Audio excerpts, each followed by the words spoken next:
इससे पहले वाले भाग में आपने देखा था कि रे स्टार का बहुत ही खतरनाक एक्सीडेंट हो जाता है। उसे बचाने के लिए ज्ञान भाई और अज्जू भाई जंगल में जड़ी बूटियां ढूंढने निकल जाते हैं, लेकिन तभी उनका सामना जंगल के राजा लंबा लकड़ा से होता है। लंबा लकड़ा अपने जादू से ज्ञान भाई को एक सूखे पेड़ में बदल देता है। अज्जू भाई जैसे तैसे करके वहां से जड़ी बूटियां उठाकर भाग जाता है। अज्जू भाई जैसे ही हॉस्पिटल पहुंचता है वो सारी बातें उसे बताता है। जब अज्जू राय स्टार को बताता है कि ज्ञान भाई को जंगल के राजा ने जादू से पेड़ बना दिया है, तो राय स्टार हैरान रह जाता है और कहता है, जिस दोस्त ने मेरे लिए अपनी जान तक दे दी, अब मेरा फर्ज बनता है कि मैं उसे बचाऊं। फिर राय स्टार कहता है, चलो मुझे ले चलो उस जंगल में जहाँ ज्ञान भाई है। अज्जू और राय स्टार बाइक पर सवार होकर निकल पड़ते हैं, लेकिन उन्हें नहीं पता था कि उनकी बातें कोई चुपचाप सुन रहा था। राय स्टार और अज्जू भाई जंगल के अंदर हर जगह खोजते हैं, लेकिन उन्हें वहाँ कोई ऐसा पेड़ नहीं दिखता। अज्जू कहता है, माँ कसम राय भाई, रात को यहीं पर लंबा लकड़ा ने ज्ञान भाई को सफेद पेड़ बना दिया था। मैंने अपनी आंखों से देखा था। फिर दोनों एक योजना बनाते हैं। राय स्टार और अज्जू भाई एक पेड़ के पीछे छिप जाते हैं और रात होने का इंतजार करते हैं। कुछ देर बाद रात हो जाती है। अचानक जमीन हिलने लगती है, आसमान गरजने लगता है और एक सफेद पेड़ आसमान से नीचे उतरता है। फिर एक आवाज आती है, tung tung tung tung सहूर।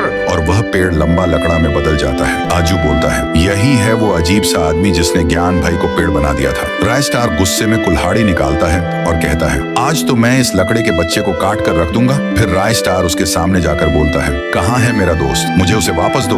लंबा लकड़ा जोर जोर से हंसने लगता है और एक मंत्र बोलता है। तभी जमीन के नीचे से एक सफेद पेड़ बाहर आता है और जैसे ही वह पेड़ अपना रूप बदलता है, वह कोई और नहीं ज्ञान भाई ही था। लेकिन इस बार वह बहुत बदला बदला लग रहा था। काले कपड़े, भूत जैसा चेहरा और हाथ में तलवार। लंबा लकड़ा ने उसे अपने वश में कर लिया था। लंबा लकड़ा कहता है, ज्ञान जाओ, अज्जू को मार दो। ज्ञान भाई सीधे तलवार से आजू पर हमला करता है और आजू वहीं बेहोश हो जाता है। अब ज्ञान भाई राय स्टार की तरफ बढ़ने लगता है। जैसे ही ज्ञान भाई हमला करने वाला होता है, तभी अचानक एक आवाज आती है, रुको।